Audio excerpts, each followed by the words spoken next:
July 4th, 2025. The Guadalupe River rises 26 feet in 45 minutes. Over 100 people die, including children at a summer camp along the water. 2 days earlier, a private company legally sprayed silver iodide into the sky, permitted, logged, paid for. Within hours, millions online decide the government engineered its own flood. I'm telling you now, that theory is wrong. But the real story is almost worse, because this isn't conspiracy. It's federal and state policy, running in a dozen states, funded by millions of taxpayer dollars, and the people running it can't fully prove what it does. I work in water and atmospheric systems, and this is the part that bothers me. The wild theory was wrong. That does not mean the boring version is comforting, because the boring version is a multi-state program spending tens of millions of dollars a year on a technology whose exact yield nobody can fully audit. Let me be precise here, because precision is the whole case. The public version of this story is simple. Either the government is secretly steering storms, or cloud seeding is a harmless footnote nobody needs to think about. Both are wrong. And the truth sitting in between those two extremes is the thing I actually want to walk you through, because it explains why a flood in Texas turned into a national argument about whether we control the sky. Here's the first thing people miss. Weather modification for precipitation is not a fringe experiment. It is active water infrastructure. Utah, Colorado, Wyoming, Idaho, and Nevada all run cloud seeding programs right now, mostly aimed at mountain snowpack, not summer storms. That distinction matters, and I will come back to it. But the same technology blamed for killing people in a flash flood is the technology Western states are begging for because the Colorado River is dying of drought. Same tool, opposite fear. Sit with that for a second, because it is not a coincidence, it is a symptom of how little the public actually knows about a program this large. Picture what this program actually looks like on the ground, because I think people imagine something dramatic, and mostly it is not. It is a metal box on a ridgeline, a propane-fired generator burning a silver iodide solution into the wind, triggered remotely from an office hundreds of miles away when a storm front rolls in. Sometimes it is a plane flying along the edge of a winter storm, releasing flares that burn the same compound at altitude. That is the whole operation. No lightning machines, no storm cannons, just a slow, patient nudge applied to moisture that is already moving through the sky, over and over, all winter, across 190 of these boxes in Utah alone. It is unglamorous, it is also expensive, and it is also completely legal, permitted, and public record if you know which state office to ask. So why don't people know about it? That is not a rhetorical question. This technology is not new. It goes back to 1946, a General Electric lab, and the discovery that dry ice and silver iodide could trigger ice crystal formation inside a cloud. From there, it spun off into decades of state-funded rainmaking programs, sitting right next to carnival-era hucksters who were charging desperate farmers for rain that was never coming. The line between legitimate atmospheric science and grifters selling hope has always been blurry in this field, and that history did not go away. It just got quieter. Let's go back to 1947 for a second, because I do not think enough people know this history exists, and it changes how you should read what happened in Texas. Project Cirrus was a joint effort between General Electric and the US military to seed a hurricane off the Atlantic coast, testing whether silver iodide could weaken or redirect a tropical system. Shortly after the seeding, the storm changed course and made landfall in Georgia, causing damage. Scientists at the time argued the storm was always going to turn, that seeding a system that massive could not have redirected it, essentially the same defense meteorologists gave in Texas nearly 80 years later. The point is not that the two events are identical. The point is that this exact argument, seeded cloud, unrelated disaster, public suspicion, has been playing out since the technology was invented. We did not learn to build better public trust in the intervening 78 years. We just learned to build better silver iodide generators. Now follow the money, because the money tells you this is not a hobby program. Utah's cloud seeding budget went from roughly $200,000 in 2022 to nearly $16 million just a few years later. With that money, the state bought 190 remote control generators, making it the largest remote-operated cloud seeding operation in the world. Idaho pays Utah about $1 million a year to seed near the Bear River, because Idaho benefits downstream. Wyoming spends roughly $800,000 a year. Colorado spends around $700,000. Idaho on its own spends close to $4 million. And in 2023, the Bureau of Reclamation handed $2.4 million through the Southern Nevada Water Authority specifically to fund seeding operations upstream in Colorado, Utah, and Wyoming. Read that back. A downstream desert authority is paying an upstream state to make its own clouds rain more, because whatever falls up there eventually flows down into the same shrinking river. States are functionally paying each other for the sky. Nobody legally owns a cloud. Everybody is now budgeting like they do. And I want to flag something else because it is not a small detail. The dollar figures I just gave you vary depending on which year and which source you pull them from. That is not me being sloppy. That inconsistency is a real transparency problem in a program that has scaled roughly 80 times over in about 3 years. Here's the detail that I think gets buried every time this story gets told, because it sounds like a boring procurement note, and it is actually the whole case. When Idaho pays Utah $1 million to seed near the Bear River, that money is not going toward proving the program works. It is going toward buying more generators. When the Southern Nevada Water Authority routes federal dollars upstream to Colorado, Utah, and Wyoming, that money buys remote operation upgrades, not independent verification studies. Every dollar I have described to you so far bought hardware or access. Almost none of it bought an audit. That is not corruption. Nobody is pocketing this money and disappearing. It is something more mundane and I think more dangerous long term, which is an entire industry that keeps investing in its own expansion while treating the actual proof of effectiveness as a side project. Okay, so what is this technology actually doing? Here's the real question, because it is the one that matters for everything that comes after it. Can you actually make it rain? Or are you just squeezing a cloud that was already going to give something up? Silver iodide has a crystal structure close enough to ice that water vapor grabs onto it and starts forming ice crystals faster than it would on its own. That is the entire mechanism. It does not create moisture. It organizes moisture that is already sitting up there. Utah's own state engineer has claimed a statewide average snowpack increase of 10.4% from seeding. That is a real number presented publicly, and I am not saying it is fabricated. I am saying it came from the agency spending the money, not from an independent audit. And those are two very different kinds of proof. This is where I need people to slow down, because this single limitation does two things at once, and they pull in opposite directions. Cloud seeding cannot summon a cloud out of clear sky. It cannot generate a storm system from nothing. It cannot meaningfully intensify an already massive rain event that is dumping tropical moisture on a region. That limitation is exactly why the Texas flood theory falls apart, and I will get to that in a minute. But the same limitation, the fact that seeding can only nudge moisture that already exists, is also why measuring its benefit is scientifically brutal. You cannot rerun the same storm twice, once seeded and once not, to get a clean control. That is not a hypothetical problem. It is the central, unresolved question in this entire field. The Government Accountability Office has flagged real gaps in cloud seeding research, specifically around this idea of a baseline. Baseline precipitation means what would have fallen anyway, without any seeding at all. Isolating that number inside natural storm variability is scientifically difficult, bordering on impossible with current methods. I want to be fair to the researchers here, because there are people in this field doing real, careful work, and they get lost in stories like this.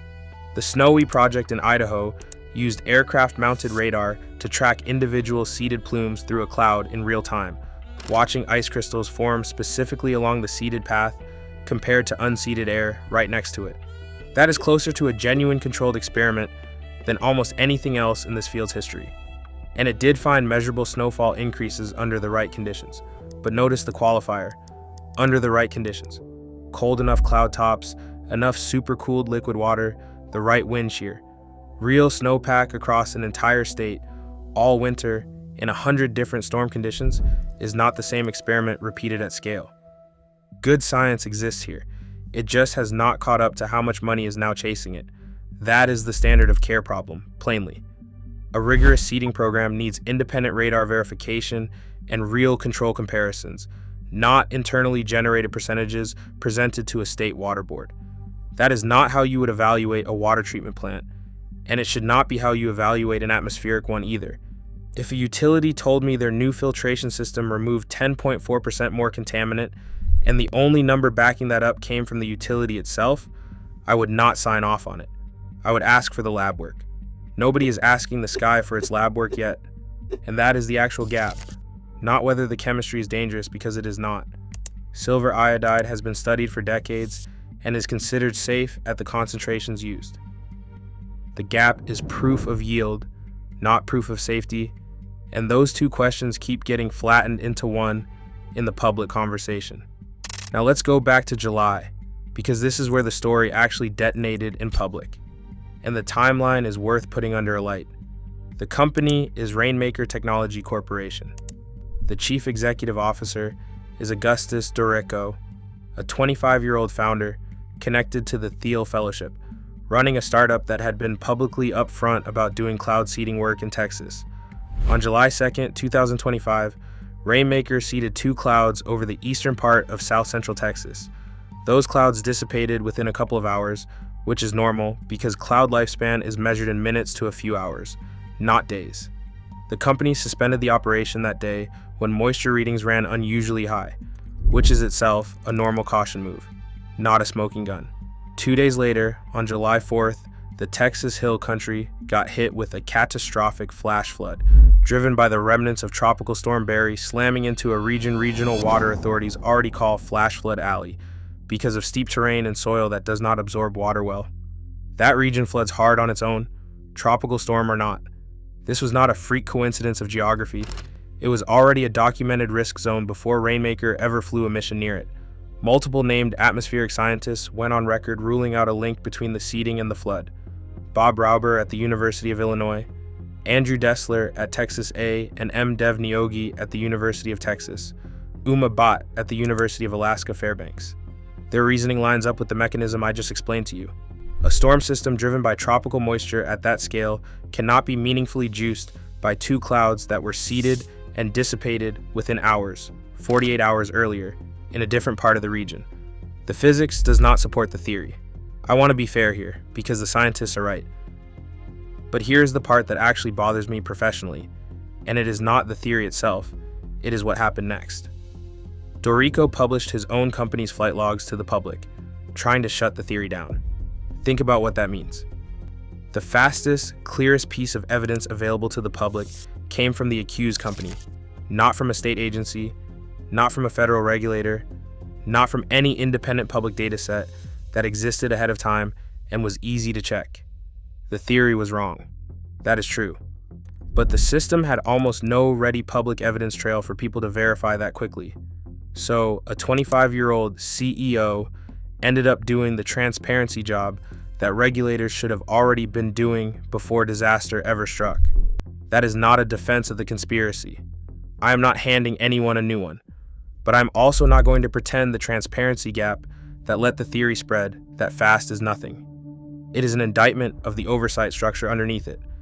And this is where the regulatory story gets genuinely weird. Texas passed a bill back in 2011, Senate Bill 1303, that moved weather modification oversight away from the Texas Department of Agriculture and over to the Texas Department of Licensing and Regulation. Fine. Bureaucratic reshuffling happens. Except more than a decade later, in the days right after the flood, Agriculture Commissioner Sid Miller had to publicly clarify that his own department has, quote, absolutely no connection to cloud seeding or any form of weather modification. Let that sit for a second. A statewide elected official felt the need to publicly deny authority over a program that had not been his department's job for 14 years. That is not a sign of a well-communicated regulatory system. That is a sign that almost nobody, including some officials, has a clear public picture of who is actually watching this. And there is no unified federal weather modification law with real enforcement teeth to fill that gap.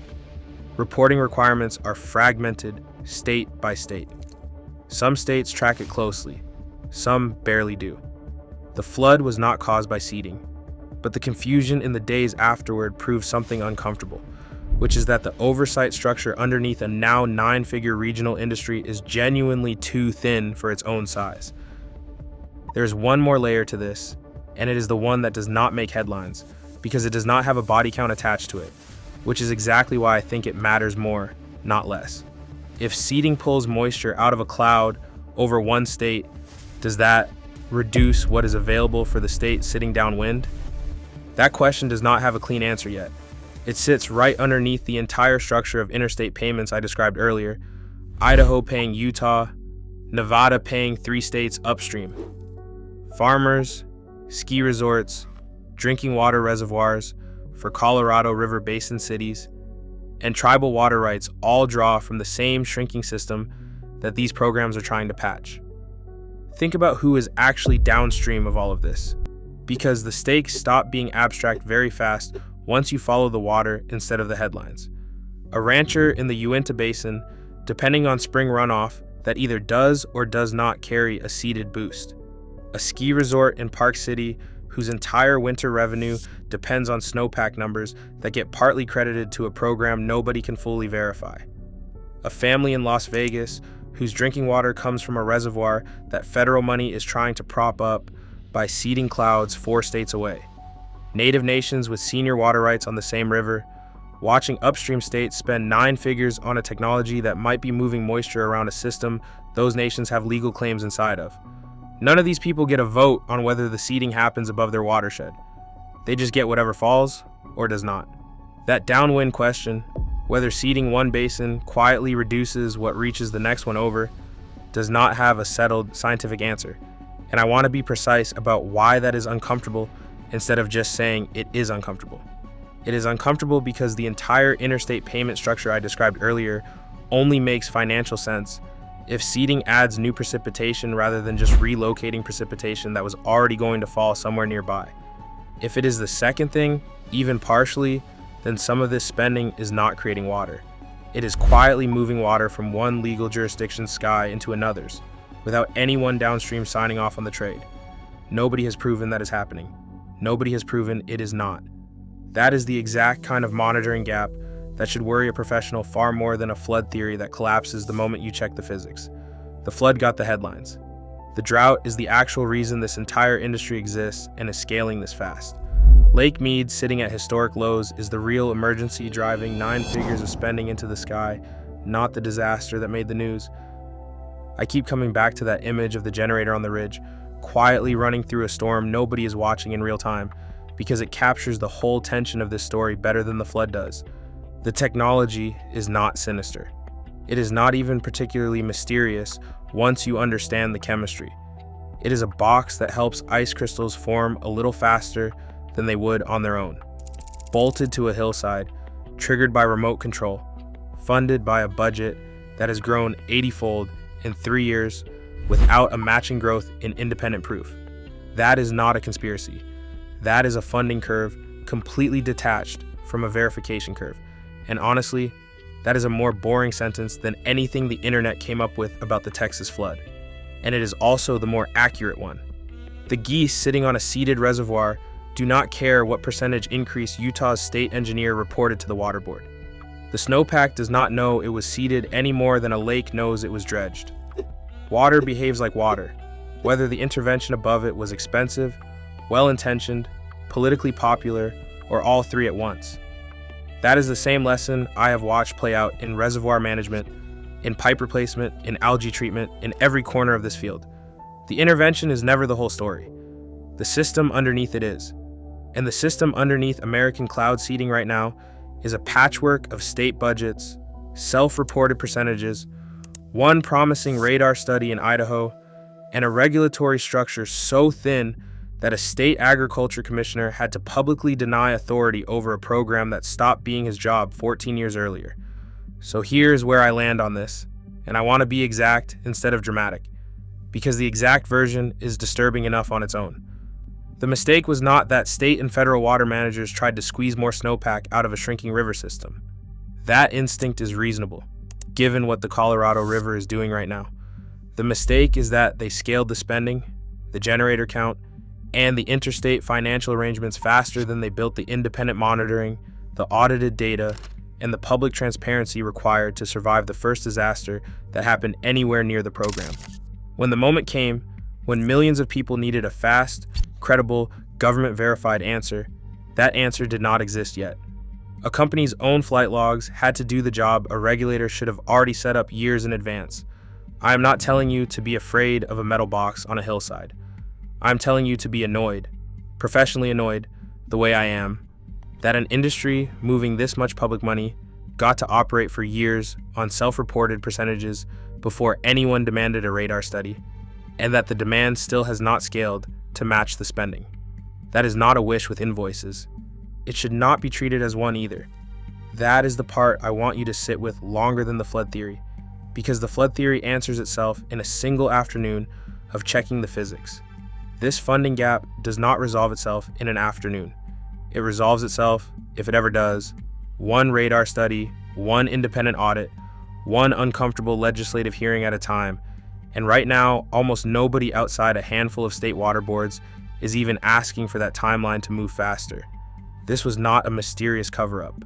Nobody secretly controls the weather, and I want that stated plainly, because it is true and it matters. What actually happened is more mundane and honestly more familiar to anyone who has worked around public water systems for any length of time. Money moved faster than the proof did. Budgets scaled faster than the audits did. Public trust was assumed instead of built. That pattern is not new to cloud seeding. It is the same pattern behind half the water failures I have ever looked at professionally, just wearing a different hat this time. A hat made of silver iodide instead of lead pipe or algae. Tonight, the generators are still running in the mountains, 190 of them in Utah alone, cycling on whenever conditions are right. The Colorado River is still low. Lake Mead has not refilled itself because a state bought remote-controlled machines, and nobody, not the states writing the checks, not the company that got blamed for a flood it did not cause, not the public that had to rely on a chief executive officer's flight logs to feel safe again, has a clean, independently verified answer for how much of tomorrow's snow they actually made.